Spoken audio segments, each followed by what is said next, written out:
말씀은 누가복음 1장 26절부터 38절을 보겠습니다.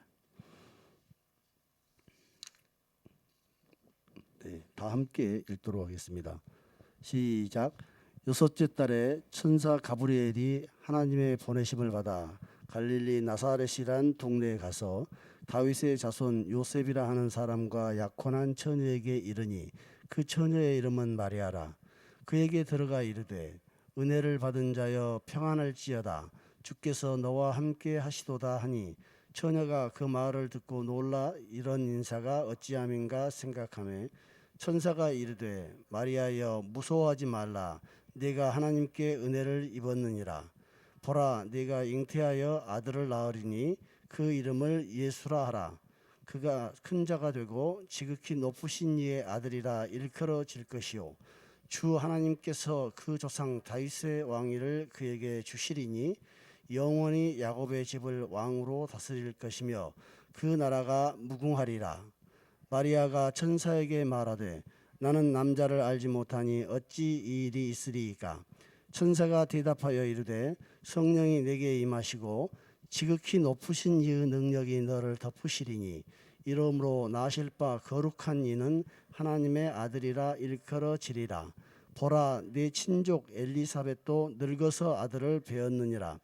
본래 임신하지 못한다고 알려진 이가 이미 6달이 되었나니 대저 하나님의 말씀은 능하지 못함이 없느니라. 마리아가 이르되 주의 여종이오니 말씀대로 내게 이루어지이다 하매 천사가 떠나가니라. 아멘. 아멘. 성탄절이 가까워지고 있습니다. 이제 사나흘 후면은 성탄절인데 성탄절 놓고 여러 이야기도 있지 않습니까?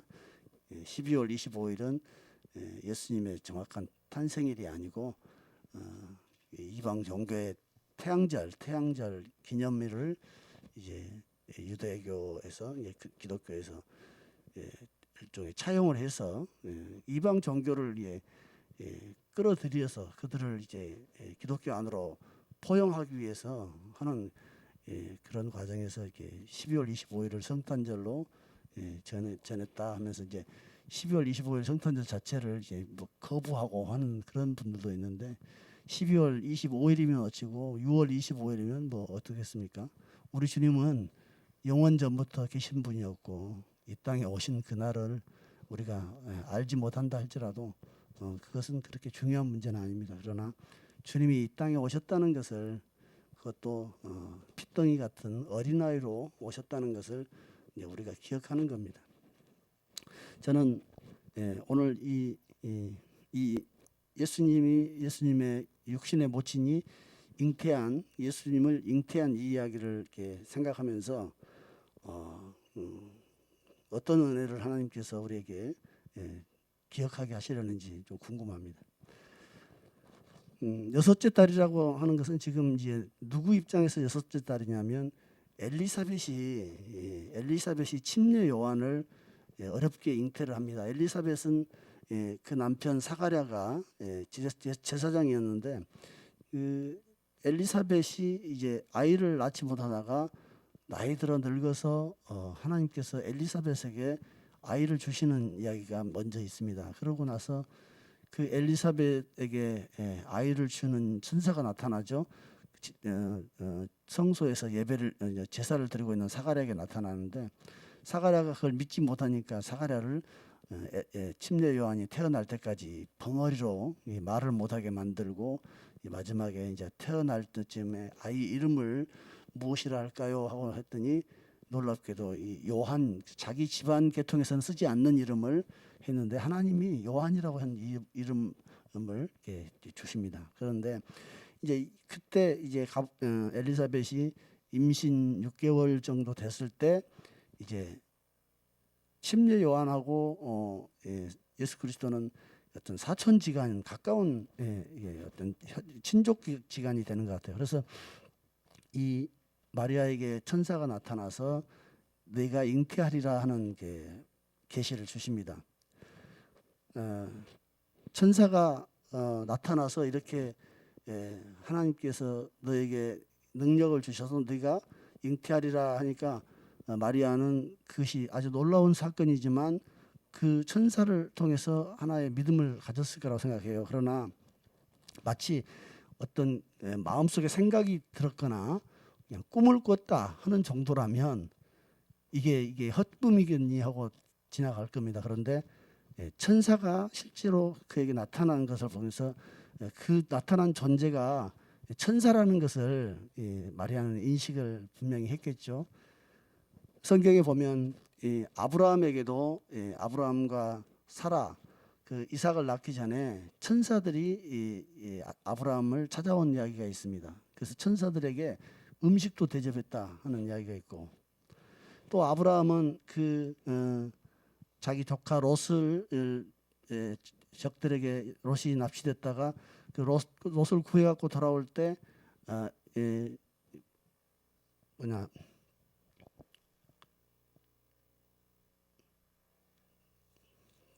잠시만요. 갑자기 이름이 생각이 안 나네요. 예.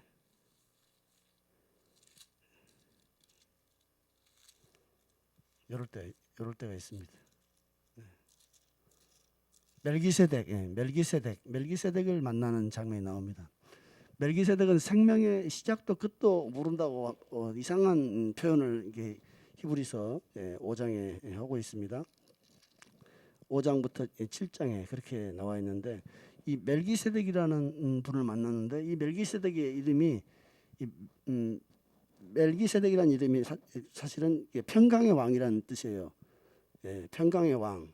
멜렉, 그것이 히브리 말로 말락 이런 것이 이제 왕이라는 뜻, 그런 의미가 있는가 봐요. 멜기세덱이 평강의 왕인데, 이 멜기세덱을 아브라함이 만난 장면도, 멜기세덱도 이 천사일 가능성도 있고, 이 멜기세덱이 예수 그리스도의 어떤 형상일 수도 있어요. 그런데 이 멜기세덱을 알 길이 상당히 드문, 정확하게 설명하기 쉽지는 않습니다. 그러나 오늘 처녀를 통해서 잉태되어 태어나시는 예수 그리스도를 보면서 기독교 신앙을 사람들이 비웃고 조롱하면서 대적하는 것들 중에 이런 것들이 있습니다. 처녀가 아이를 낳은 거라든지, 또 예수님이 무리를 걸었다든지, 뭐 이런 것들, 마치 죽은 자를 살렸다든가 병자를 고쳤다든가 같은 것은, 실제로 병자 고치는 것은 현대의학도 그렇게 고치니까 병 고치는 것이야 뭐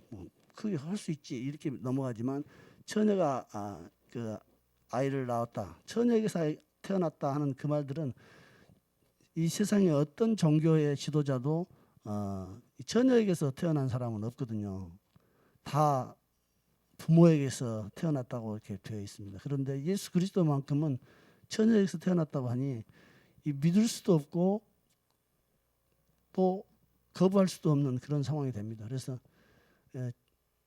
기독교를 부정하고 쉽게 거부하는 사람들은, 합리적이고 과학적인 생각에 사로잡혀 있는 사람들은 이거 하나 때문이라도 기독교를 쉽게 무시합니다. 그런데 놀랍게도 이것 때문에 더 무서운 진리가 있는 겁니다. 예수님이 이제 마리아에게 잉태되는 이 사건은 사실은 천사가 이렇게 말합니다.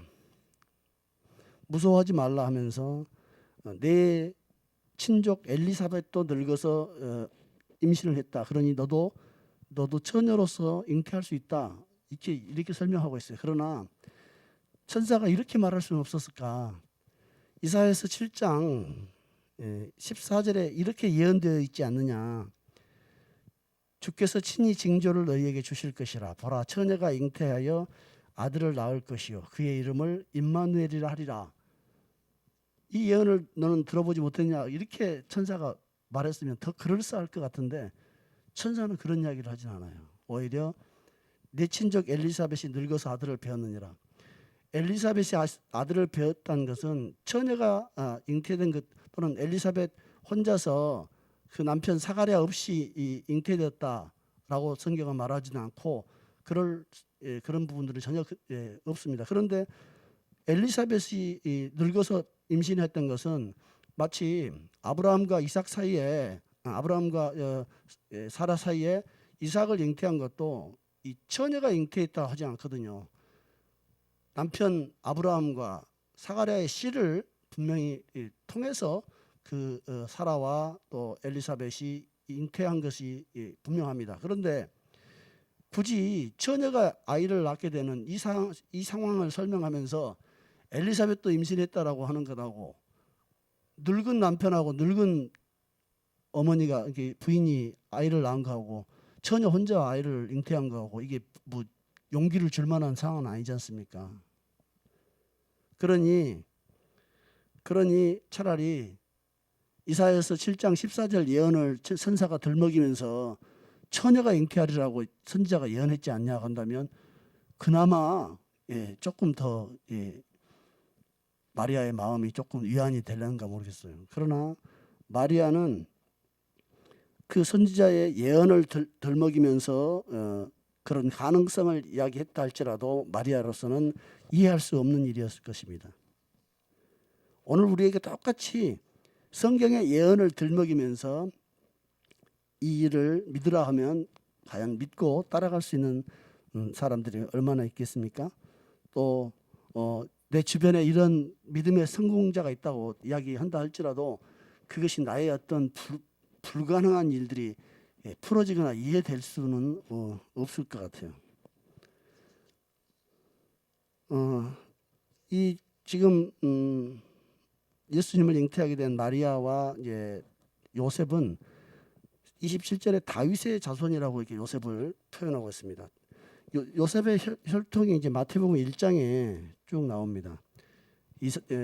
다윗으로부터 쭉 내려와서 요셉의 가계가 나옵니다. 그런데 누가복음 3장에도 요셉의 가계가 하나 나오는데 3장 23절에 예수께서 가르치심을 시작하실 때에 30세쯤 되시니라. 사람들이 아는 대로는 요셉의 아들이니 요셉의 위는 헬리요 그 위는 맏다시요 하면서 쭉 올라가서 마지막에는 그 위는 아담이요 그 위는 하나님이시니라 하면서 문장이 끝나는데 이 누가복음에 있는 이 족보는 엄밀히 따지면은 이게 요셉의 족보가 아니고 마리아의 족보입니다. 헬리는 요셉의 장인이에요. 근데 여자를 이 족보에 올릴 수 없어서 그랬는지 몰라도 여기는 그냥 요셉 위를 헬리라고 표현했어요. 근데 헬리를 쭉 따라가면 어디가 나오냐면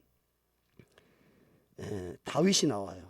이것도 마리아도 사실은 다윗의 계보였습니다. 그런데 다윗의 계보 중에서 요셉은 솔로몬 다윗의 아들 중에 솔로몬의 후예로 쭉 이어져 나오는데 여기 누가복음에서 마리아의 족보인 이 족보에는 다윗의 아들 중에 누가 나오냐면 나단이라고 하는 게 아들이 나옵니다. 이 나단이라는 아들은 다윗이 여러 부인을 얻었는데 헤브론에서 예루살렘으로 이동해 가지고 예루살렘에서 낳은 아들이 한 3명 정도 되는데 그 중에 한 아들입니다. 솔로몬도 그때 나왔고 나단도 예루살렘에서 낳은 아들입니다. 그래서 이 나단이라고 하는 나단 선지자가 또 있지만 그 나단이라는 이 다윗의 아들이 있었나 봐요. 그래서 그 다윗의 아들 나단을 통해서 계보고 내려오다가 이제 마리아의 아버지 헬리의 딸이 이제 마리아입니다. 근데 우리가 예수 그리스도는 다윗의 자손이다라고 하지만 다윗의 자손이라고 하지만 이 요셉에게서는 법적인 자녀로 등재는 됐을지라도 요셉은 예수 그리스도와 함께 어떠한 관련이 없습니다. 그냥 혈통적인 피가 그에게 흘러가지도 않았습니다. 그런데 다윗의 자손이다라고 이렇게 하는데 오늘 누가복음 3장 23절에 보면 사람들이 아는 대로는 요셉의 아들이니 사람들이 아는 대로는 요셉의 아들이죠. 그러나 예수님은 요셉의 아들일 수 없습니다. 요셉이 사실은 그 양자처럼 예수님을 키웠지만 사람들이 아는 대로는 요셉의 아들이지만 실제로는 마리아의 아들입니다. 마리아는 다윗의 혈통입니다. 그래서 혈통을 굳이 따진다면 예수님은 남자 없이 여자 처녀의 몸에서 태어나셨지만 그 육체의 혈통을 보면 법적으로는 요셉을 통해서 다윗의 계보요. 그 혈통적으로 육신을 보면 마리아를 통해서 이제 또 다윗의 계보입니다. 그러므로 어찌하든지 다윗의 후손이라는 말은 분명하게 맞습니다.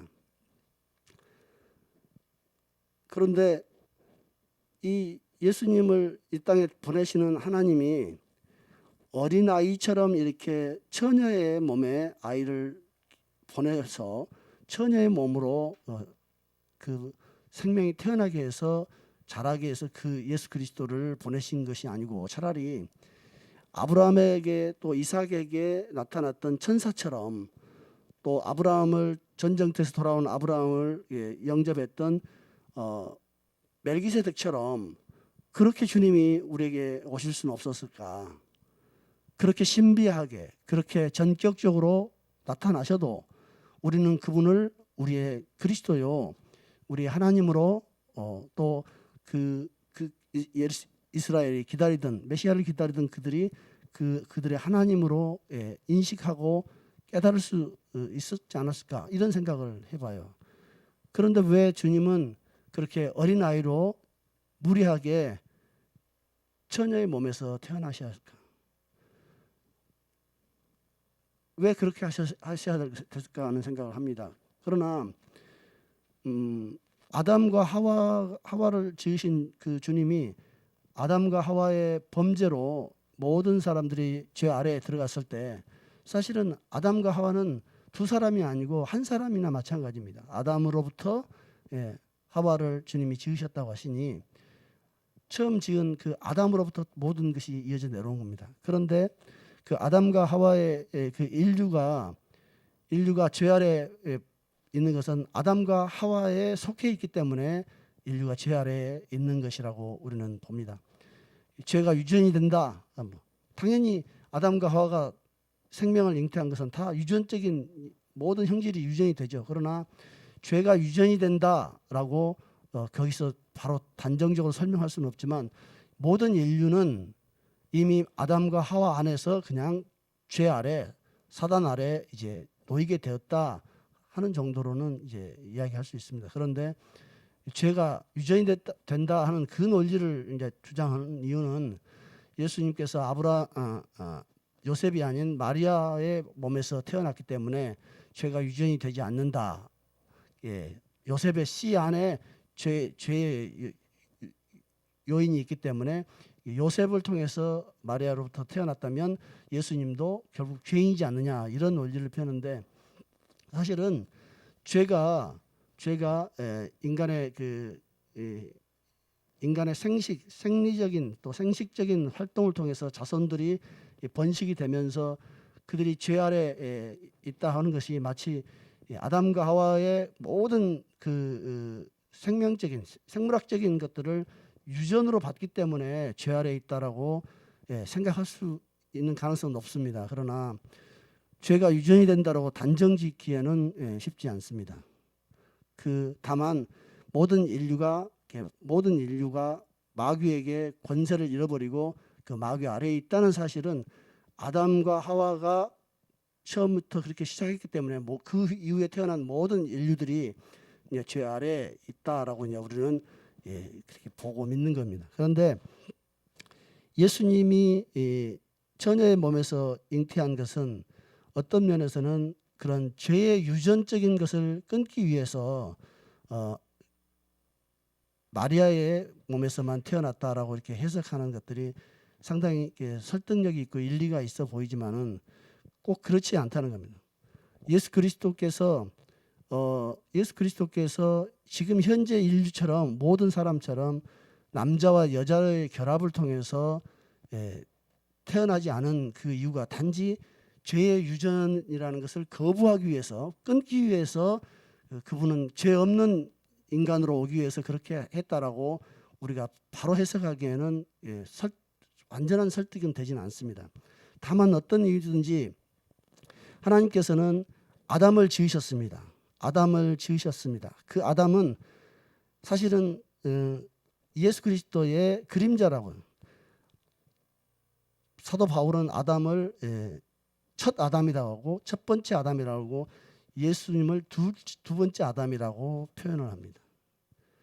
따져놓고 보면 예수님과 아담은 서로 완전히 다른 객체입니다. 예수님은 당연히 하나님의 아들이고 아담은 피조물입니다. 그런데 이 예수님께서 아담의 혈통으로 남자와 여자의 결합을 통해서 결혼을 통해서 태어난 생명체로 와야 할 이유가 없는 겁니다. 예수님은 아담의 생명이 아니고 아담의 생명을 지으신 하나님입니다. 그런데 그렇다면 왜 굳이 사람의 몸에서 어린아이로 태어났을까 하는 생각을 또 우리도 하게 됩니다.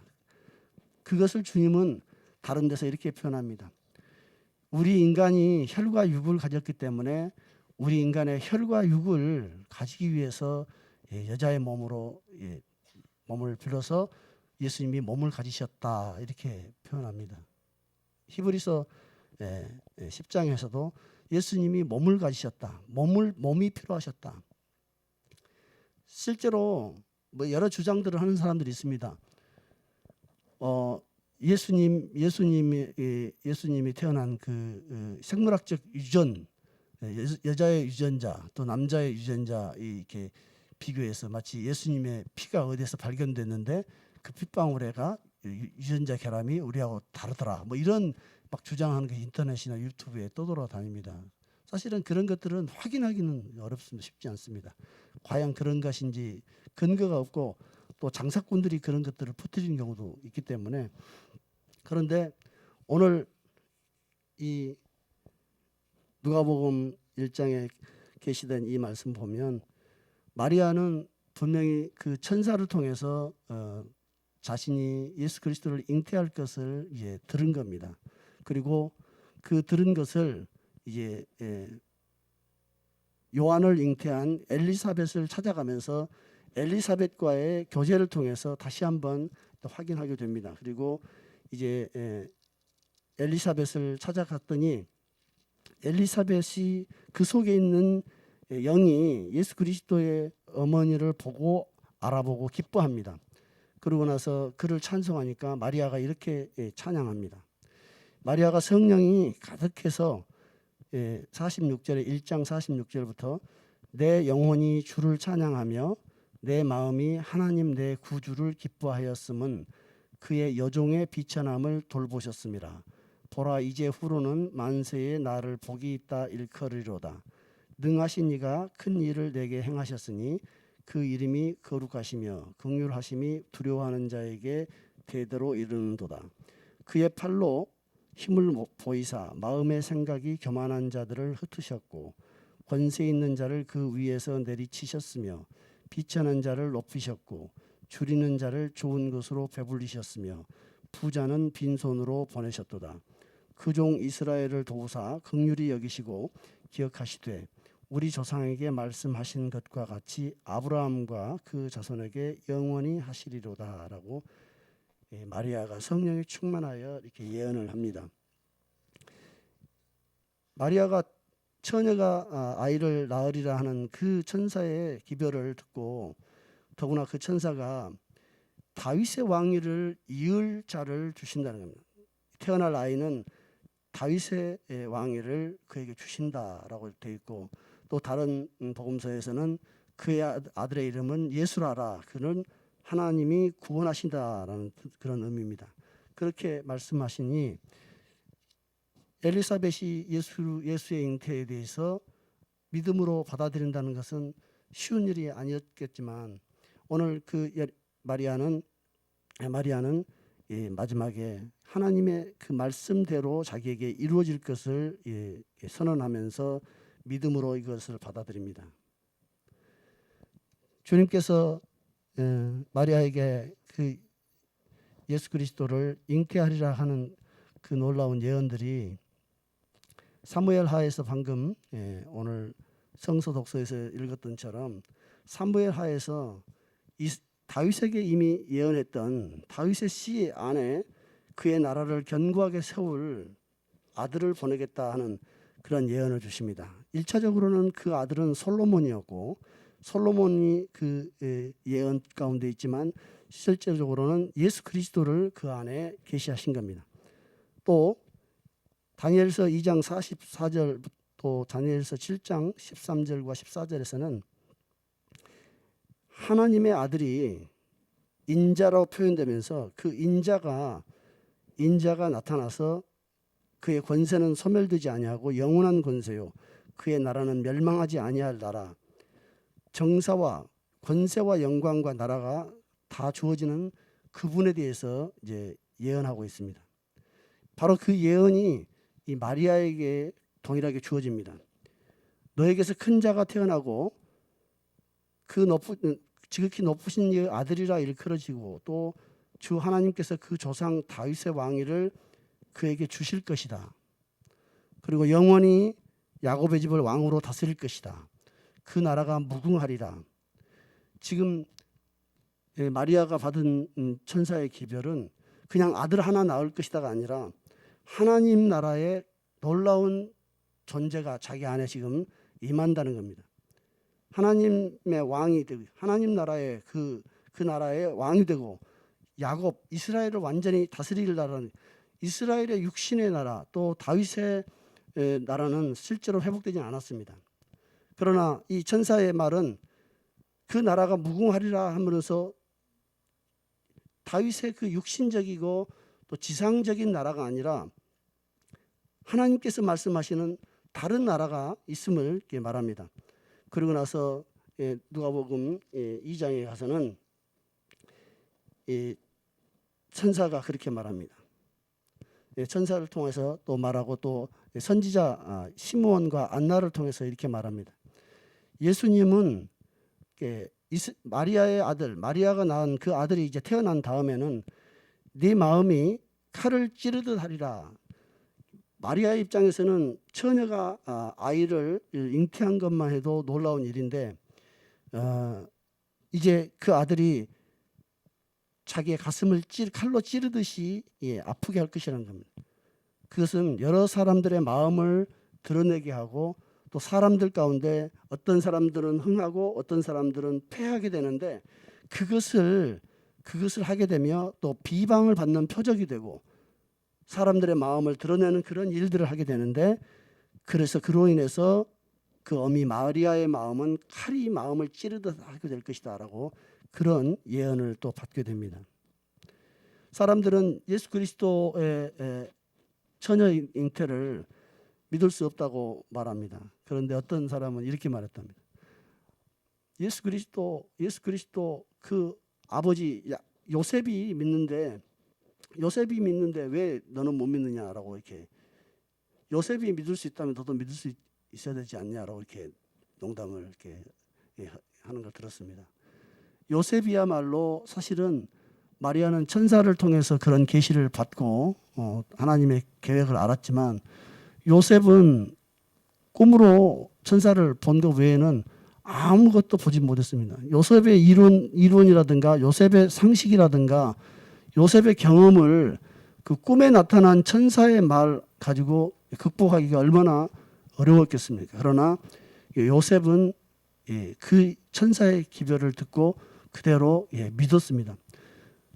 마리아는 천사가 직접 자기에게 나타났지만 요셉은 그냥 꿈으로만 본 겁니다. 근데 우리가 오늘날 꿈으로 본 것들을 과연 얼마나 실제적으로 그것을 또 믿을 수 있겠습니까? 꿈 가운데도 꿈대로 되지 않는 것도 있고 의미 없는 꿈도 있고 또 속여서 우리에게 뿌려진 꿈도 있을 텐데 요셉은 그 꿈을 통해서 자기 안에 있는 모든 불신을 잠재웠던 것 같아요. 오늘 우리에게 만일 이런 마리아와 요셉 가정에 있었던 이런 일들이 우리에게 온다면 우리는 믿음으로 대하기가 너무 어렵고 힘들었을 것 같습니다. 그러나 오늘 예수 그리스도의 태어나심은 이런 상식과 또 우리의 이성과 논리의 거부를 반드시 뒤따르게 합니다. 그래서 우리는 믿을 수 없고 우리는 수용할 수 없는 이 상황에서 주님께서는 성령을 보내셔서 하나님이 그렇게 하실 수 있음을 이렇게 확인해 주십니다. 오늘 마리아에게 성령이 임하시고 지극히 높으신 이의 능력이 너를 덮으시리라 라고 말씀하십니다.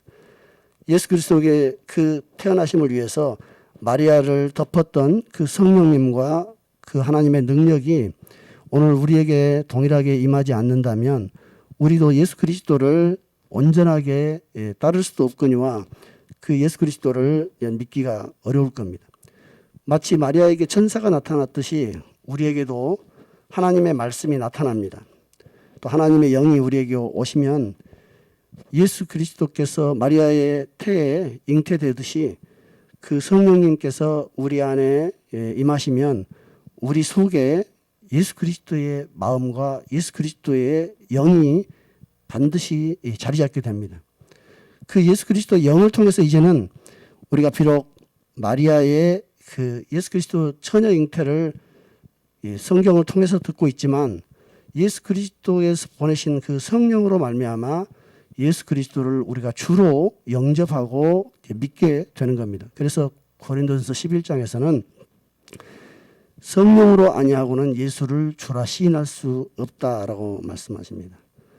오늘 마리아의 이 놀라운 믿음, 자기의 인생 전체를 흔들어 놓을 수 있는 이 사건 앞에서 그는 살아계신 하나님, 그가 보내신 천사의 말을 듣고 하나님 말씀 앞에 자기를 내맡겼습니다. 오늘 우리도 하나님의 말씀이 이렇게 우리에게 임하면 말씀은 능하지 못함이 없다. 하나님의 모든 말씀은 능하지 못하심이 없다 하는 말씀대로 하나님 말씀이 우리 심령에 계시로 임하게 되는 겁니다. 천사의 입을 통해서 임하든지 꿈을 통해서 임하든지 또 말씀을 읽을 때 성령의 깊은 감동으로 임하든지 하나님 말씀이 우리에게 임하시게 되면 그 말씀이 반드시 우리에게 잉태되어서 이제 예수 그리스도를 낳은 마리아처럼 그 말씀을 우리가 낳을 수가 있습니다. 말씀을 낳는 그 은혜는 주님의 성령이 우리에게 임하시고 그분의 능력이 우리를 붙잡아 주실 때입니다. 우리 이성이나 우리의 인간적인 능력이나 그 힘에 한계가 와서 우리가 좌절하고 넘어져 있을 때라도 주님께서 말씀을 우리에게 주시면 그 말씀을 믿음으로 우리가 순종할 때 그 말씀의 능력이 우리 삶을 변화시킬 것을 기대해 봅니다. 마리아가 그 믿을 수 없는 그 말씀을 믿음으로 온전히 순종함으로 예수 그리스도가 이 땅에 오는 통로가 되었듯이 이 땅에 수많은 처녀들이 있었을지라도 오직 하나님의 말씀을 온전히 품을 수 있었던 이 마리아, 하나님의 말씀에 순종하고 품을 수 있었던 그 마리아의 태는 예수 그리스도가 거기에 들어가실 수 있는 태가 된 겁니다. 그러므로 말씀 앞에 순종하면 우리 하나님이 우리 속에 반드시 임하시고 그 하나님이 우리를 통해서 하나님의 일을 하실 수 있다는 가능성을 우리는 생각할 수 있습니다. 마리아의 그 순종함이 예수 그리스도의 놀라운 탄생으로 이어집니다. 누구도 마리아의 아이 낳는 것을 비밀을 알 수가 없습니다. 그러나 마리아만 이 비밀과 또 이 아이로 인한 그 이 땅에 태어난 그 아이로 인한 기쁨뿐만 아니라 고통도 겪었던 여인입니다. 이 여인을 예수님께서는 여인이여라고 하면서 마지막에 요한에게 십자가에서 그 부양을 부탁합니다. 예수 그리스도께서 한 처녀, 연약한 한 처녀, 그 처녀의 몸을 빌려서 이 땅에 오신 하나님이십니다. 그 처녀의 젖을 먹고 그 처녀의 수발을 받으며 그 처녀가 어머니가 되어서 이제 30세에 장성한 청년이 되어서 주님께서는 십자가에서 매달려 죽으십니다. 마지막 죽으시던 그날 예수님께서는 마리아를 향해서 이렇게 말합니다. 여인이여. 이 여인이여라는 표현은 아주 극히 존경하는 호칭이라고 합니다. 그래서 그 마리아를 제자 요한에게 부탁하고 숨을 거두십니다. 하나님께서 당신의 뜻을 위해서 사람의 이성과 논리와 한계를 다 극복하고 어린아이로 이 땅에 혈육으로 이제 태어나시는 그 과정에서 자신의 뜻을 순종해주고 자신의 그 계획을 믿어주고 자신의 그 계획 앞에 자기 인생을 들여서 복종해준 이 마리아가 얼마나 귀했겠습니까? 그런 그 마리아를 주님께서는 십자가에서 목숨이 끊어지는 그 순간에 참으로 자기의 일생을, 자기의 모든 하나님의 경륜과 계획을 뒷바라지해온 그 여인을 보면서 극히 연민의 정을 느꼈을 것이며, 그래서 그를 자기 제자에게 부탁합니다. 우리 주님께서 마리아를 생각하는 마음이 얼마나 귀할까 생각합니다. 천주교에서는 마리아 상을 놓고 기도도 하고 하지만 그런 것들이 얼마나 하나님의 마음하고는 거리가 먼 종교적인 행위로 변질되어 버리는 것을 이제 우리는 알게 됩니다만은, 참으로 마리아야말로 우리 주님께서 지극히 사랑하시고 지극히 존귀하게 여기시는 여인이었을 것입니다. 창세기에서 아담과 하와의 그 범죄로 말미암아 사람들이, 인류가 죄 아래 놓여 있을 때 주님께서는 여인의 그 고통을 통해서 구원을 이룰 것이라고 말씀하셨습니다. 그 여인의 고통이 곧 마리아의 고통이었으며, 이제 그 마리아의 고통으로 이 땅에 태어나셔서 당신의 일을 이루신 주님께서는 동일하게 교회를 향해서도 그렇게 말합니다. 여자의 그 해산하는 수고를 통해서 네 영혼과 다른 사람의 영혼을 구하게 될 것이다 라고. 교회는 주님의 신부이고 주님의 처녀입니다. 또 우리도 결국 교회 안에 생물학적인 여인들의 그 고통과 순종과 희생을 통해서 교회가 지금까지 유지되고 확장되어 온 것을 역사적으로 볼 수 있습니다. 그러므로 이제는 마리아는 결국 우리 삶에서도 동일하게 적용되는 그런 인물입니다. 교회가 결국 마리아처럼 순종하고, 또 교회 안에 있는 여자, 특히 여성들이 주님 앞에서 이 마리아처럼 순종할 때 교회가 든든히 서가고, 그 비밀들을, 사실은 교회의 비밀들을, 또 그 교회의 아픔들을 가장 깊이 짊어진 분들이 이 여성이 되는 겁니다. 그래서 사도 바울도 여인의 그 해산하는 수고가 그 영혼을 구원할 것이라고 말한 겁니다. 오늘 마리아의 이 처녀 잉태의 사건을 생각하면서, 예수님께서 만약에 우리에게 이 말씀으로 다시 오신다면 우리는 하나님의 말씀을 어떻게 받고 순종할 것인지 한번 생각해 보았습니다. 기도하겠습니다.